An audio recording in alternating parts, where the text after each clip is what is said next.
Hey folks, Mel the Terrain Tutor back in the studio. I'm back with another terrain lab for you. And in this terrain lab we continue our adventures with acrylic caulking as we try and figure out this stuff with using it to make battle mats and various other little bits and bobs. Now in the previous terrain lab we really got to know this stuff and we messed around with it in a lot of different ways, but that was getting to know this stuff. Now what we need to do is figure out what we can mix with this and what effect it has. We also need to figure out what we can glue to it, what's the best way to glue to it, what's the best way of painting it, and a whole load more information to figure out where this fits in our terrain arsenal and the best techniques to use it. Now with that in mind, I have another barrage of tests that I'm going to be doing over the next sort of couple of weeks, over this month. And much like the previous terrain lab video, what I'm going to do is I'm going to be doing them all at the same time, but in this video I'm going to organise them into little sections. So we'll be jumping around in time a bit, but the information will flow nice and easy, i.e. start the test, finish of the test, start the test, finish of the test. I figure that's the best way of doing it. So with that in mind, we better get cracked on, haven't we? Come on. So the first test I want to do is I want to look at the actual substrate that we're working on. Now if we come down to the desk, as you can see, what I've got here is I've got some canvas. Now previously we've done all our work on this sort of stuff, which is an open weave dust sheet. Now there were loads of suggestions made on what I should use to base it on, and I haven't got the time to do them all, to be perfectly honest. So what I thought was, if this represents the most open weave loose sort of material we can use, then canvas represents the most close weave that we can use. And the idea being that if I do it on here and we make a comparison, we're looking at two extremes, and if there's no real difference in the end product, then we know that the substrate doesn't really matter that much, but we're not going to know until we give it a go. So my next job is I'm going to get my flexible acrylic, because I've got some good test sheets done with the flexible acrylic that I can compare it to.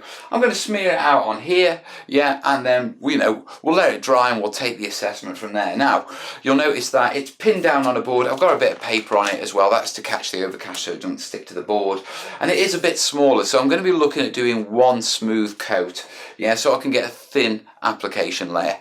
So I'll get cracked on with that. I'll bring the results to you once I've got them.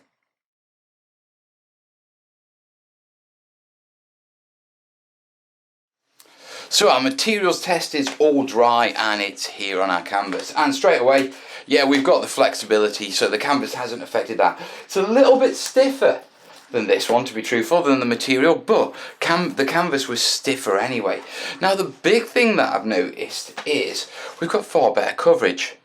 If I bring that up, now remember this is just one layer, but if I put it next to our sort of layering test that we did in the previous video, so one layer, two layers on this strip, three layers on this strip, the sort of thickness we're getting when we're putting it on canvas, I would say is equivalent to between 2 and 3 layers on our layering test. So it is a massive difference. You cannot see the weave, there's a really good thickness on it. Now one thing that's occurring to me is, obviously the reason for that is because the canvas, if I bring it up, it's essentially flat, whereas this is open weave, so the material on here is soaked through the weave. On here it's sitting literally straight on top and has resulted in a thicker surface. I'm wondering what you call it. Okay, canvas thicker surface. I mean, the idea of this test was to take the two extremes and see if there was a difference.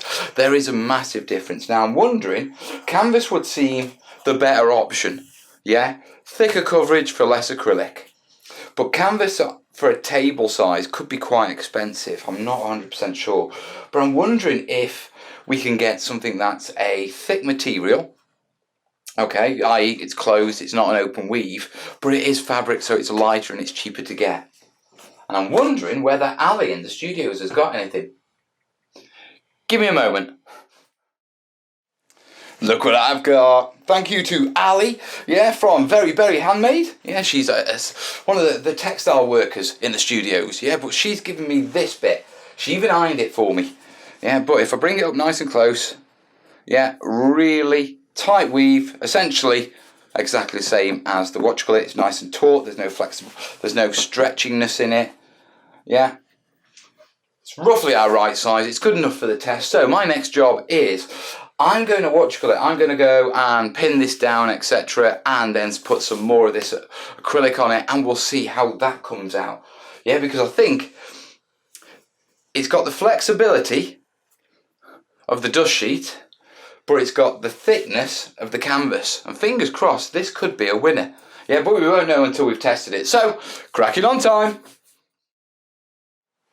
So back with our substructure test, and if we come down and take a look at it, I've got our three pieces here. I've got our open weave, I've got our canvas, and then I've got our closed weave material that we got from Ali. Now first off, yeah, the spread on it is a bit poor. Yeah, this is down to me. I forgot to pin, yeah, in the middle. I only pinned it at the corners, which meant it moved around a lot when I was trying to spread it down, and you know, I ended up with that. Yeah, but that doesn't I know that's just an issue with how I pinned it. Now the important thing is it's gone down really thick. Yeah, and if I say comparing thicknesses, once again we're the same as the canvas here. We're looking at somewhere between 2 and 3 layers on an open weave, the equivalent, which is quite good. But the one thing that really gets me is, yeah, no bleed through whatsoever from the other side, so none's come through. Look how tight that is. I mean, this is going to roll up into a lovely tight mat. Yeah, dead easy, really easy, and it is flexible. I mean, if you look at it like that, it's moving, you know, it's working pretty fine. So with that in mind, we've done some experiments. We started off doing all our tests with open weave, yeah, then we tried the canvas, okay, and the canvas sort of like, oh, we get much thicker here, we don't get no bleed through, but it was a little bit stiff. Changing it up to material, yeah, and we've got the best of both worlds. Now, if I was to recommend, yeah, any substrate, well, the tests show that this is the best out of the lot. The only reason I can think why you'd go for something else is if you wanted something else from your base material. Perhaps you want it a bit more heavier, you know what I mean, so it lays a little bit more firmly on the table. Yeah, perhaps you want to be posh and use posh material. I don't know. But from the tests, this stuff is coming up the best. Now the question is, am I going to use this stuff? Considering I've just bought a brand new 16 foot by 18 foot dust sheet. Well, I know what the best material is to use. Alright then. Right, I think we can wrap this test up now. I understand substrates, I understand them. There's obviously a lot of suggestions made about what you should use, but I think fundamentally it comes down to two things. One, how much of a thatch per inch or a weave per inch, basically how closed the weave is, yeah, has a big factor, because the more open the weave, the more you're going to have to pour on to stop it soaking through the weave. Okay, and sturdiness, that's it. They're the only real main factors. Right, I understand this now, I'm happy with it. Time to move on. So let's move on to another test.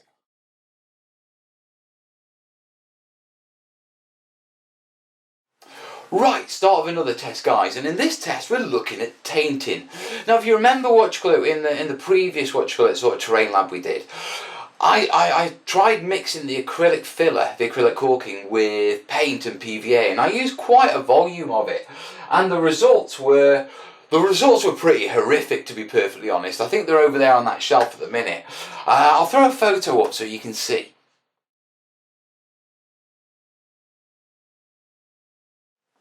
See what I mean? Pretty horrific. But later on in that video, what I did is I added just a little bit of paint to sort of tint the white acrylic filler, okay, and see if I could change the colour. And what I discovered was that it really improved the way it laid down, how smooth and easy it was to lay out. This got me thinking, okay, we know that paint and PVA isn't great for bulking up filler. It's not a cheap way of getting more filler and you know, bulking up your materials. But there may be merit in it for adding a little bit of PVA, maybe a little bit of water, maybe a little bit of paint. We also had a play around with mixing grit, but that was a very haphazard and I want a bit more of a play. So I've devised another set of experiments. And if you come down here, now what I've got here is I've actually got 2 sheets. Not 1 sheet, but 2 sheets. 2 sheets is plenty. Okay, so I've got this one, which is our standard sort of 2x2. And I've sectioned it off. Okay, so we've got 2 rows with 4 columns per row. Yeah, and in each column it's got 5, 10, 15, 20. Now the idea is, it's been the same on this one here, and the idea is that what I'm going to be doing is that 1 row is for water, 1 row is for paint, 1 row is for PVA, and 1 row is for grit. And I'm going to be mixing up specific ratios of acrylic filler and either water, paint, grit or PVA. Now I do know that when the research I've done, there's lots of people who throw all these sort of things in the mix at the same time. There's no way I can really experiment with that many variables, but I can get a good handle on what it does, what different quantities of each ingredient does to the filler. And I'm hoping that's going to give me a better understanding so I can come up with my own recipe and fine tune it from there. So with that in mind, we need to mix up some ratios. Now, as I say, this is tainting, so the most it's going to be is 20%, okay, of the tainting mix. And the way I'm going to do this is quite simple. Yeah, I'm not going to do it on volume. The problem with volume is, as you squeeze out acrylic filler, it doesn't sit flat, which means measuring it in volume is really challenging. So what I've got here is, I've got a pair of digital scales. Okay, and the plan is that I'm going to use the digital scales and weigh it up. So I will go 80%, say in the case of 10% of water, I will go 90% what you call acrylic filler, then add 10% water in weight. Now I know this may seem a bit counterintuitive because previously we were looking at volumes, but I think it's the way to go, because if we are mixing up a slurry in the future and we're putting it over an entire 6x4 board, that's going to be a reasonable amount, which means you're probably going to be able to weigh it up on a pair of kitchen scales or a pair of bathroom scales. You're not going to need a pair of digital scales like this. Yeah, so that's the thinking. Yeah, that's the plan anyway. Yeah, I don't know how it's going to turn out. Like I say, these are terrain labs, they're experiments. So with that in mind, we better crack on, haven't we? Right, I'm going to get stuck in. I'm going to do all of these. Yeah, and then I'll bring them back and show you as I do, and then we'll compare them when they're dry, okay? So, cracking on time, folks. So that's the water test done, and one of the things that I immediately noticed was adding water. It was very difficult to get it stir and go smooth, especially at the 10, 15 and 20 mark. Yeah, the 5 was a lot smoother and it's gone down a lot smoother. Out of the lot, I think right now looking at it and what I can see, 10%, 15%, 20% just waters it down too much. So much so that it almost runs through the material and doesn't actually put a layer down. Whereas the 5% is keeping it relatively thick. I mean, it's obscuring the actual weave. So I've got good hopes for that. Now with that, that's that one done. My next job is to crack on with the paint version. Back in a little while. So, next up, been working on the paint, yeah, and I'm using my standard brown from my Burma build. I'm sort of standardising it across the whole thing and using that paint for everything, just to get an idea. Now, I've also changed the ratios off the back of our water one. So I've got 2%, 5%, 7% and 10%. Okay, and this is paint mixed in. Now the first thing is mixing paint in, yeah, into the tubs and with acrylic filler went far better than the water. The water seemed to go almost cottage cheese-like, clumpy, like it wasn't mixing and needed a lot of work, whereas the paint mixed nice and smoothly. Now, applying it, yeah, I would say that the 10% ratio, that thinned it out a little bit too much. I mean, immediately I can see all the threads and all the weave on this piece now, and they've all got the same amount on, whereas the 5 and 7%, yeah, it's still pretty thick. I mean, the 2% is the thickest, and that spread quite smoothly. But for some reason, I quite like the 5. And I'm wondering whether that's because it's, as you can see by the colours, but with 5% you really start to get more of a tint of the colour. Yeah, I don't know. Now, obviously, it's not just about spreading it about, is it? You know what I mean? It's about what effect does it have on the actual piece. So, to find that out, we're going to have to leave it to dry. So, I'm going to crack on with some more tests and I'll put this up. Right, PVA this time, and once again I've dropped my ratios, so 2, 5, 7 and 10. If you're actually interested, roughly on each piece there's probably about 35 grams of the mixture with, you know, acrylic caulking and whatever I'm adding to it. But roughly what's for 35 grams, and one good squeeze of this trigger, yeah, we'll get 20 grams worth of acrylic caulking out in one hit. Right, so mixed in PVA. First thing was that I noticed was it mixes really smooth. None of that cottage cheese malarkey that we have with water. Also, with the paint, it thinned it down, thinned the acrylic caulking down, but the PVA doesn't seem to have done that at all. Well, a little. I could tell the difference was spreading it, but it's still really thick. Really thick. I'm quite impressed with it.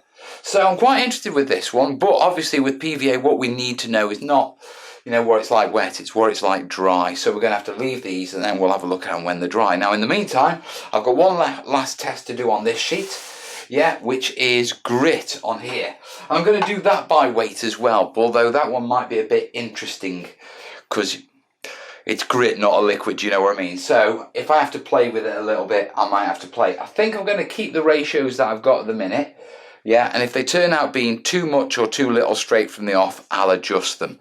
Okay, so if I'll start with 10, and if 10's okay or 10's too much, I can mess around and that sort of stuff. Okay, right, cracking on time.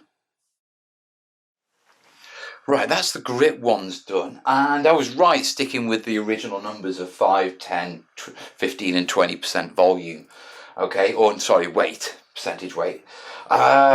Right, what I've noticed was, first thing to note was, when I added the grit, I noticed it was a lot thicker. Now obviously it's a lot thicker, but with all the other ones, the water, the paint, the PVA, it thinned it down and made it easier to smooth, whereas this was the reverse. Now, once I got up to about 15-20%, it was a real challenge to get smooth covering and get it even. It just didn't want to play that way. Yeah, 10% was roughly right, and 5%, that was relatively easy, to be perfectly honest. The coverage across the board is good. Yeah, it's covered the weave across the board, but it would because it's got a texture and a thick acrylic and it hasn't been thinned down. Yeah, so I think 10% and down is where you're going to be looking at, but we're not going to know until they're dry and we can make the final comparisons. So that's the 4 tests done: the water, the paint, the PVA and the grit. That's the, what am I calling it, the tinting test, or the tainting test? I'll let you guys decide, but that's where that is. What I've got to do now is give them a good day or two just to properly dry, and then we can have a real good look and figure out, you know, what the best ratios for all these sort of things are. Yeah? So with that in mind, yeah, here are I'll let this video sort of skip a couple of days, and here are the results. Okay guys, time to take a look at our tainting test results and see what we've come up with. So, come on, let's have a nose. Right, first off we have adding water, and we had 5%, 10%, 15% and 20% of volume by weight. Okay, and straight off, adding water has thinned it down. Now, the 5% has thinned it a little, but I can see a lot of the weave. It's quite stiff, still flexible, no marks. Okay, to be perfectly honest, yeah, if I bring this up to the camera so you can sort of see, yeah, that's with 5% on with the weave showing, and that's at 25% where you can barely see any patches at all. Do you know what? Looking at this, I'd say that water doesn't make a blind bit of difference. There's nothing beneficial to adding water. Yes, it thins it down a bit, but I already know I can thin it with paint. Yeah, overall the results, I mean, it gets a bit dry. Yeah, I'm not going to say crispy, but it's definitely getting that way the more water you add. and the more thin down it gets. It certainly doesn't give you decent coverage. It doesn't help with bulking it or anything like that. So, with regards to water, forget it. Yeah, alright, let's have a look at paint. Okay, so now we've got the paint. Once again, we went with 2, 5, 7, 10% of volume. Now, straight off at the 2%, yeah, get some lines there. Fold it, like there. Yeah.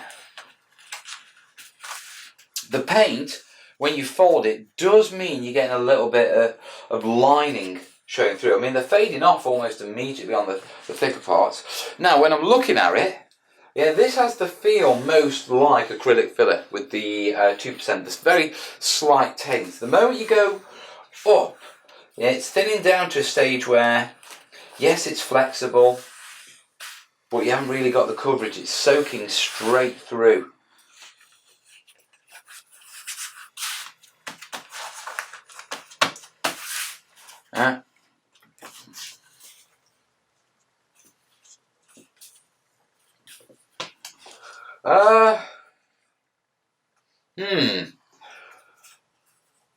My gut instinct on this, yeah, is looking at and feeling at them and knowing what I know from the other tests and that sort of stuff. It's only the 2%er that I actually like, yeah. That's still got the feel of acrylic caulking and the flexibility. The rest feel that dry feeling again. A bit like when you mix paint into stuff and put it on fabric, it gets a bit crispy. Yeah, so 2%, we're going up to 5%, you immediately start changing it to a little bit, shall I say, crispy, a little bit feeling of dryness compared to something that feels flexible. And beyond 5%, much the same. Getting up to 10%, it thins it down so much that you're not really getting much volume at all. You've still got the flexibility, as you can see, yeah, but not much volume at all. Yeah, I think it thins it out too much. Okay, so if we're going to mix paint in, 2% of volume seems to be the sweet spot. Yeah, or maybe 1%. But going up anything beyond sort of 5%, yeah, nah. Okay, well, that's the paint one done.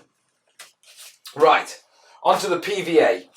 Now, with the PVA, yeah, other than mixing it in and it thinning, even though we've done similar volumes to the paint, it hasn't thinned it as much as the paint has. But at the same time, I'm struggling to actually see any benefits, yeah, of adding PVA. It just looks like acrylic caulking to me. Yeah, even at the higher ratio, it's just thinned down acrylic caulking. It doesn't have that crispy feel that the paint does. So maybe that's an element to it. Yeah, but off the back of this, I can see no reason to add PVA into my mix. You know what I mean? As of yet. I mean, one of the good things is it doesn't seem to affect it in a negative way.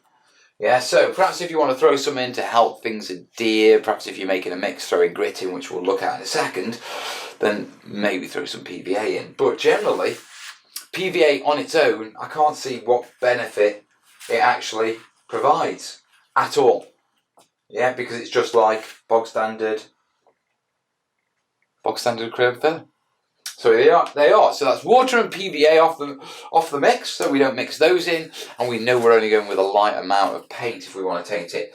Now, obviously, the next one, yeah, our gritting test. Now, this is the one I'm most interested in, and there is definitely a different look to them, as you can tell, going from 5, 10, 15, 20%. Now, the 5%, flexible, it's got a lovely texture to it, we've not got any cracking. Okay, 10%, it is flexible, yeah, no cracking. 15%, starting to stiffen up at 15%, to be truthful, guys. It feels stiffer. I mean, it is still flexible and it is still rolling, as you can see, yeah, but definitely going up into 15% definitely ups it, if you know what I mean. Right, let's have on the 20%. That's quite interesting. That 20% stiffens it up to a stage where you can't really just roll it flat. You have to squeeze it. Yeah, and it's put a nice, see that nice white line there? What about there? Okay, not really on there. So yeah, looking at it, once you're getting up into the 20%, it's too stiff. I mean, if you wanted to, I mean, yeah, look at that.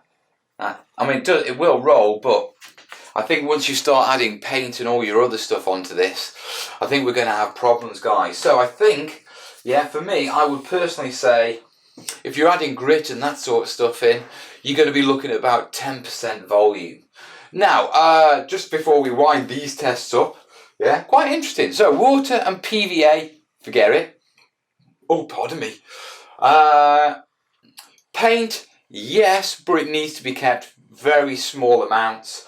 Yeah, and grit, I'm looking at about 10% of volume before we start to have some, I would say, negative effects.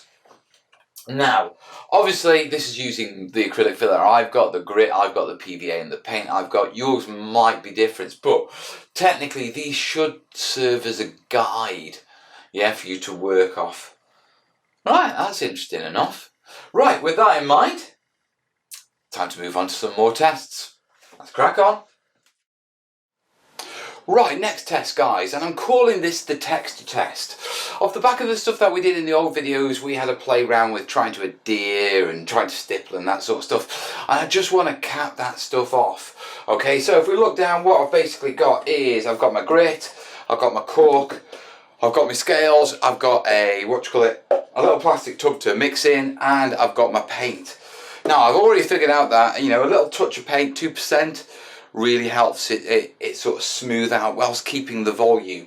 So that's a bonus, because it can be a bit of a struggle to smooth this stuff out. So yeah, I know I'm going to be mixing paint with it in all my projects. Okay, so now what I need to do is just add in the other elements, i.e., okay, first off, what's it like once it's mixed with paint and we add our grit?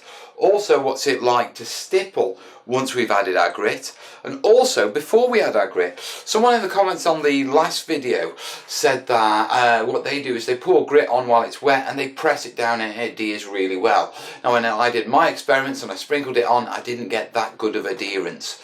So, before I dismiss it, yeah, I want to give it a go, obviously. So that is the battle plan, and that's what I'm going to be tackling on this one. So what I'm going to do is I'm going to get stuck into these, get them all spread out, and then I will come back to you once it's all spread out and everything, and we can talk it through, yeah? Right, cracking on time.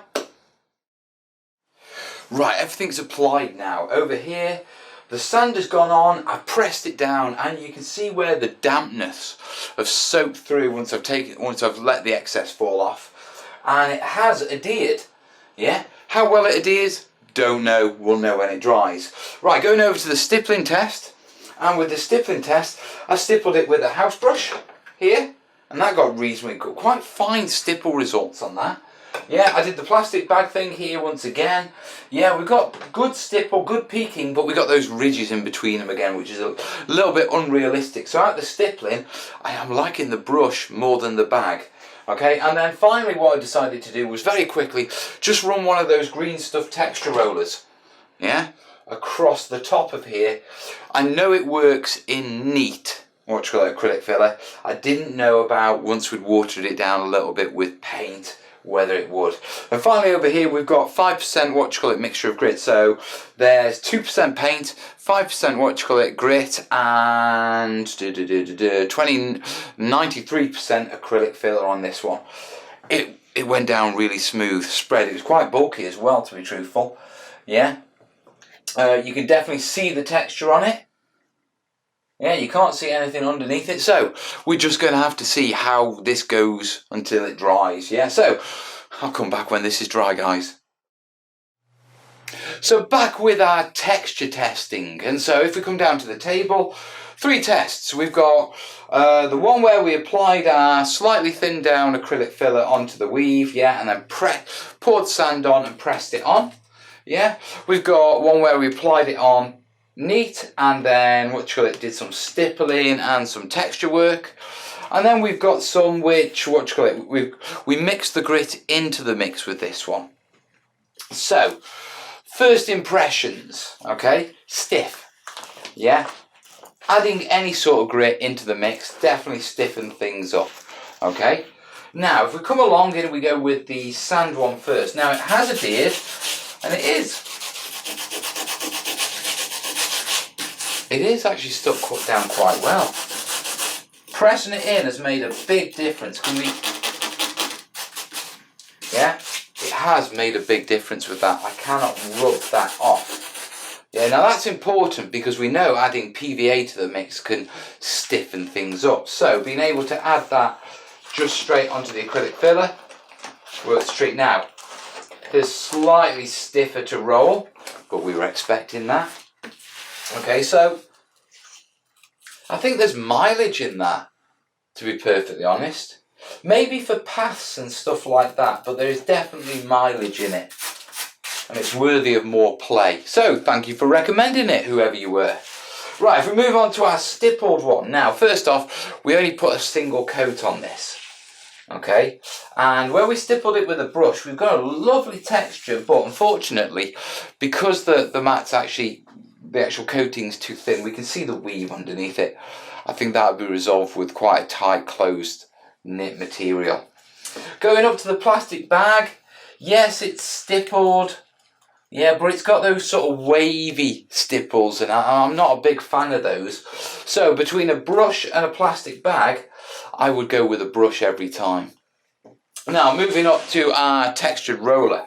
Okay, now what's happened is, because we've only put a single coat down, as we've rolled in, yeah, it's meant that there's actually very little on the actual, what do you call it? It's where it's pressed in, there's very little on that surface, yeah? But the slabs have remained, yeah? So, the roller does work with a slightly thinned down acrylic, yeah? But once again, a bit like the stippling, I think we're going to need a base coat to build it up onto, especially with this being open weave, okay? But definite mileage in that, definite mileage indeed. Alright, moving on to the last one. Now this is the one where we mixed our grit in with a little bit of paint and our acrylic filler. Now it is flexible, it has got a lovely texture.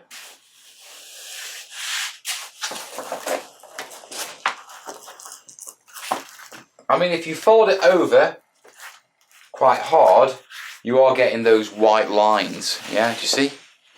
But they do fade. That's if you fold it. If you roll it, in fact, let's roll it this way.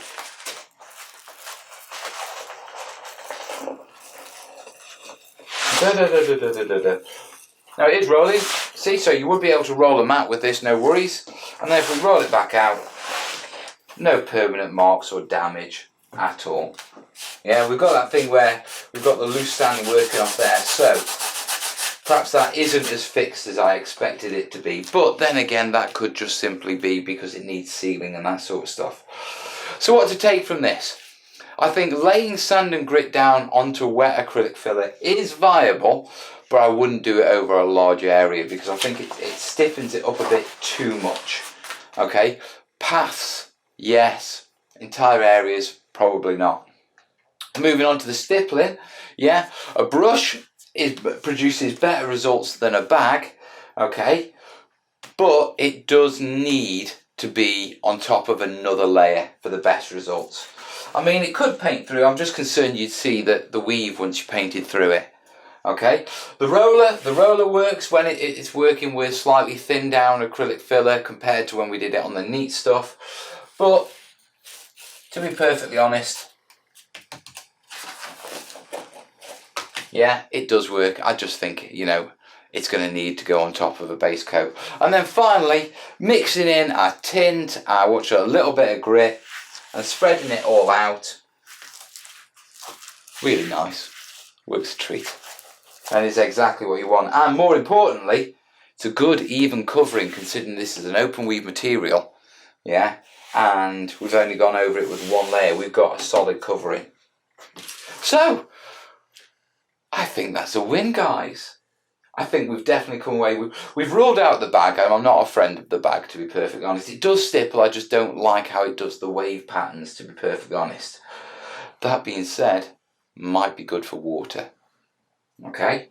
The sand, yes, in specific applications, say paths and that sort of stuff. Okay. The general mixturing it in with the acrylic filler, yeah, that's a winner. That's a winner. And I think I'm going to have a play around with some different size grits because this has just got fine sand in, but there's definitely mileage in this one. Okay, so that's the texturing test done. I am a lot further on with this than I was, and I think I'm happy with texturing now.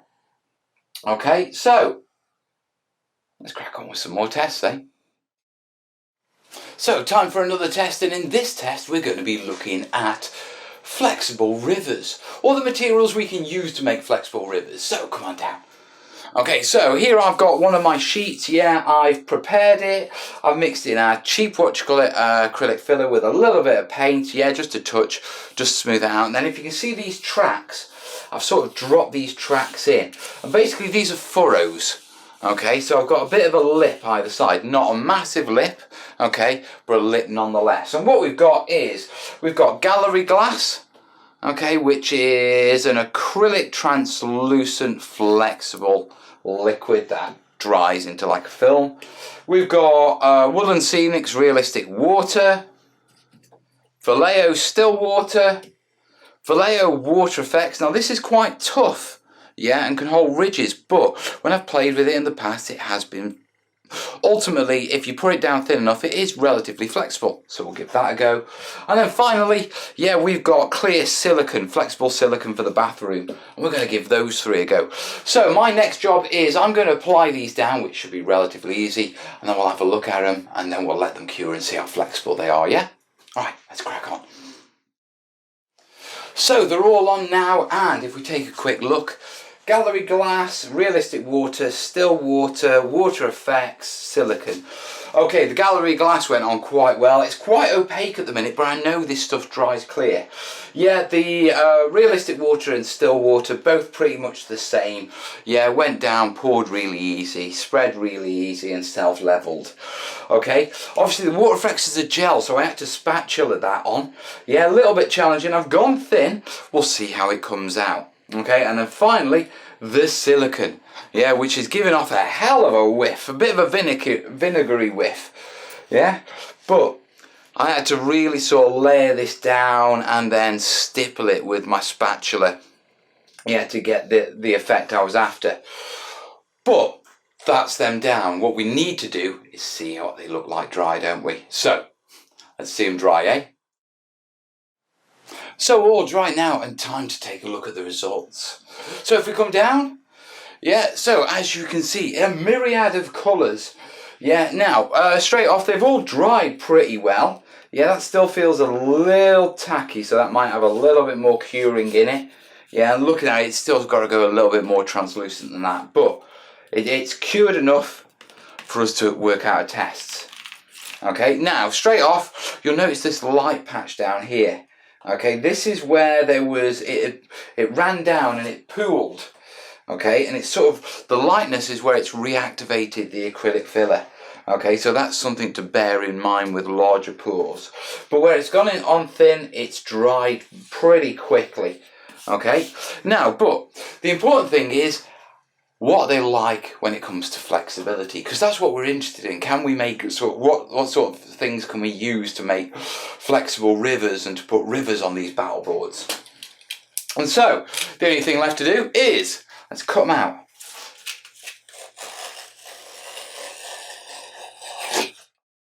So here we are.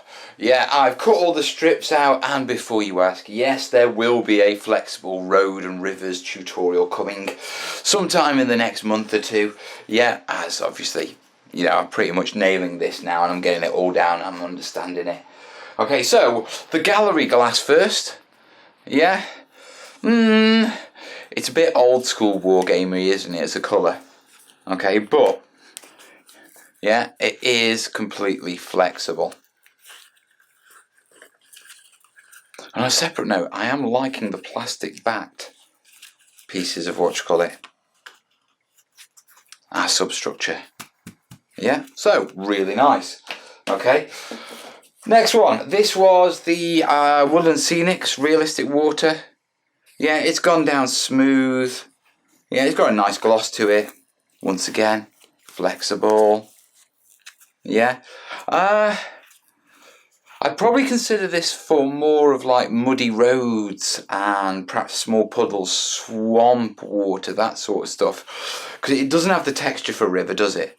You know what I mean? It's too flat for that. Okay, now moving quickly on, this is the Vallejo still water. Yeah, a little bit thicker it feels like. Yeah. Yeah, a little bit thicker there. Okay, moving on. Next up we have the Vallejo Water Effects. Now this is still a little bit tacky, but yeah, even with all those ridges, holding up lovely. Okay, now that should go more translucent in the future as it cures. It should, he says. Yeah, I'd expect it to by now. Actually, it is. It's going there, isn't it? You can definitely see it. Yeah, so it will improve, and there are other colours. This is Mediterranean. Okay, I prefer the Atlantic, it's a darker blue, but I used all that on my D-Day board. I haven't had any more since. But this is by far the winner. Okay, this is our flexible, yeah, silicone. It's completely cured. It's got really good volume on it.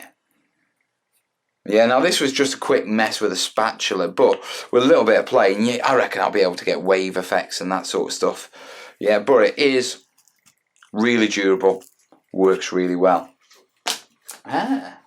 So, there we have it. Now, a little test. I just wanted to have a handle on what these materials were like. I figured, yeah, from what I know, they should work as on flexible rivers and roll-up battle mats, but I wanted to actually get them down and have a look. The still waters, the acrylic still waters, I'm feeling swamps, small pools, mud, for that sort of stuff, you know, little puddles. Yeah, moving on to sort of the watery stuff, then we're definitely either looking at the Vallejo Water Effects, yeah, or the Industrial Clear Flexible Silicone. Both are giving great results. Okay, so, shall we move on? So let's start wrapping this up and just have a quick recap on what we figured out in this acrylic lab, or what you call it, acrylic lab? Acrylic Filler Terrain Lab? Acrylic Caulking Terrain Lab? Terrain Lab. Okay, right. We started off, and the first test that we did were the substructure tests. Now, previously we got a dust cloth, and this is in the previous acrylic terrain lab. Yeah, and we'd done layers on it to see how many layers it would take to completely cover it. Now, because this is an open weave, it took 2 to 3 layers to get a good coverage. So what we did is we completely flipped it, and we went for canvas. Okay, now with the canvas we got a much better coverage, yeah, with far less, and that's because it wasn't seeping through the weaves. Yeah, but it was quite tough, and canvas can be quite expensive depending on where you're buying it from. And so we came up with the idea, well, if it's the closed weave that makes the difference, yeah, why not try thin fabric? Yeah, now this is a very taut fabric. Okay, it's a very high stitch or stitching rate or thatching rate or weave rate per square inch. Fred told me it once for canvases, and I can't remember now.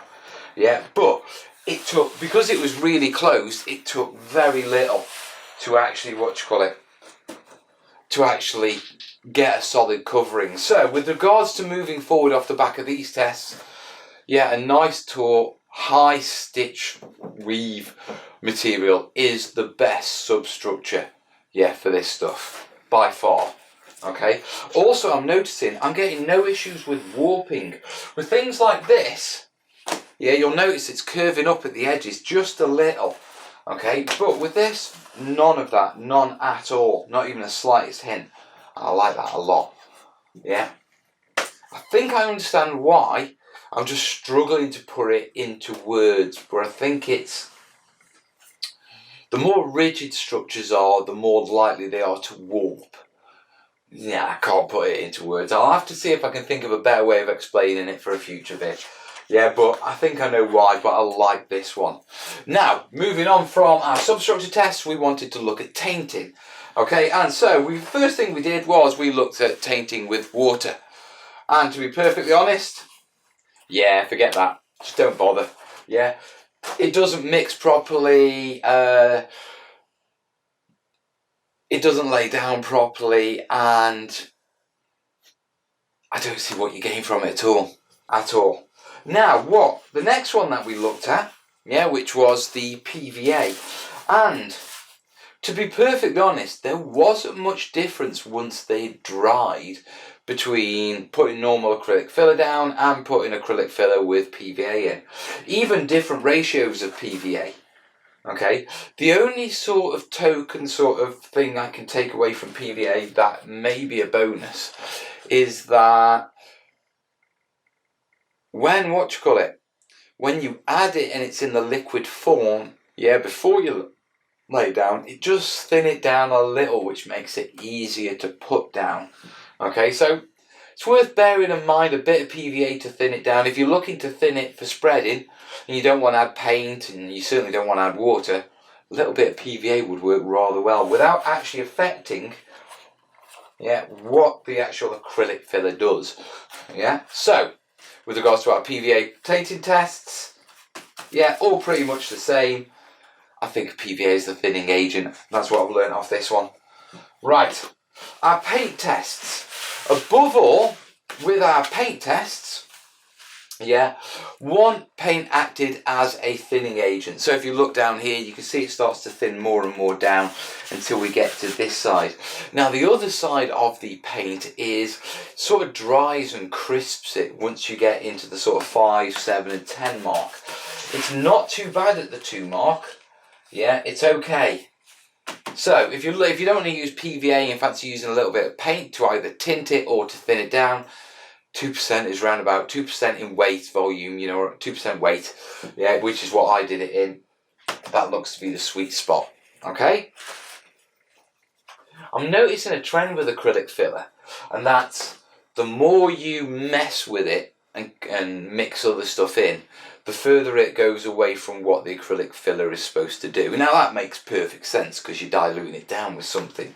Yeah, so I'm starting to get the feeling that less is more in these situations. Okay, now with the words of less is more, we go on to the grit test. Now this was the tainting test with grit. The idea was, what's it like when it's mixed in specifically, so you can come up with a textured paste. And once again, yeah, up to 20% it gets quite stiff. It is still flexible, 15 is still flexible, 10's really nice.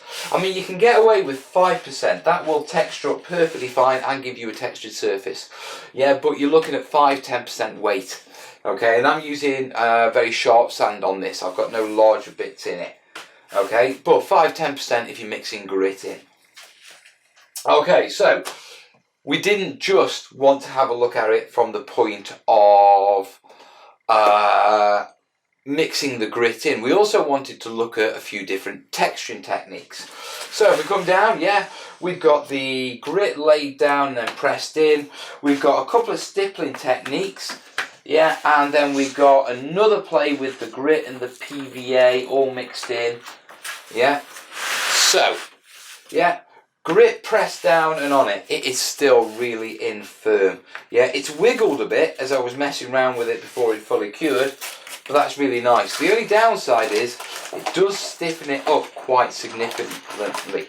So if you're applying grit over the top, my recommendation is only apply it sparingly and only apply it where you need grit, i.e. past some roads and things like that.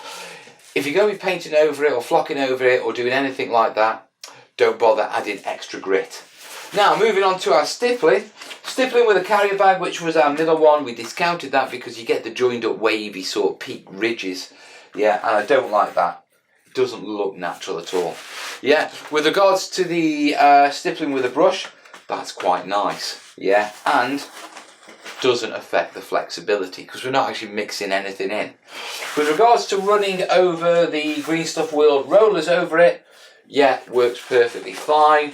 It's just that as you roll it over, it thins it out where the actual ridges on the roller are, and so there needs to be a base layer down that's cured before you put your sort of new layer on that you're going to roll over. Okay, and then with this one we just put in a bit of a mix and see how it came out, and it is really quite nice, although I'm getting a bit of crinkling on that. Okay, but I have a feeling it's how I've stored these. I basically rolled them all up and shoved them in a corner. So I think that's more that. But tough, textured, no lines, that's a winner. That's definitely a winner. And then finally, yeah, after we'd done all our texture testing, we came over to our water pieces. Yeah, the Valleos, the Gallery Glass, Woodland Scenics. Yeah, Vallejo and what you call it. Forget those. Yeah, okay. The Vallejo and the Woodland Scenics water, you could bring back and you could paint over it for a nice thin flexible layer. It is flexible, okay? But above all, it's this stuff that I really like, this silicone. The flexible silicone, it's got the volume, it's glossy, it's really flexible, really flexible. Yeah, so I like that. That's well worth it. So guys, yeah, that's where we are with our acrylic caulking, yeah. I still have 1, 2, 3, 4, 5. I've still got 8 tubes to go. I've gone through, coming close on to 20 tubes of acrylic caulking now. Learning, breaking all this down and getting this nailed down once and for all for you all. Yeah, so we're really going at it. I think there's another terrain lab in this. So that's my battle plan. Now, I did say at the start of the video what I was thinking about doing was we would look at painting and gluing and that sort of stuff, but I don't think we should look at painting and gluing until we've got the base coat down of how we're going to do it. Yeah. So my next terrain lab, yeah, which might not be the next terrain lab out, yeah, but it will definitely be the next terrain lab on this subject, will be working through what all this information, and not just this information, but everything we learned off this lot as well, yeah, and trying to figure out a final recipe and application, yeah, instructions for laying this stuff out. You know, what ratio PVA, what ratio grit, what ratio paint, how to apply it, how to achieve certain waves and all that sort of stuff, and roads, and get all that nailed down. Because once we've got that nailed down, yeah, then painting and flocking it is a natural progression from that. Now, to do it properly, what I don't want to do is do like 1 test, 2 tests, 3 tests. I want to get a proper feel for this. I'm understanding the material, so I want to lay it down and do it one by one. So do one complete board, move on to the next, do another complete board, and so on and so on. And that's why it's going to take a while, because generally I'm probably going to be doing perhaps 1 a week, okay, along with all the other terrain stuff, you know. And so it's probably going to take about 2 months to get that content filled and do enough of them to really nail it down. So that's the next one. Yeah, you'll probably have another terrain lab before that I'm working on, but you'll have to wait to find out what that one is, because I'm not letting the cat out of the bag.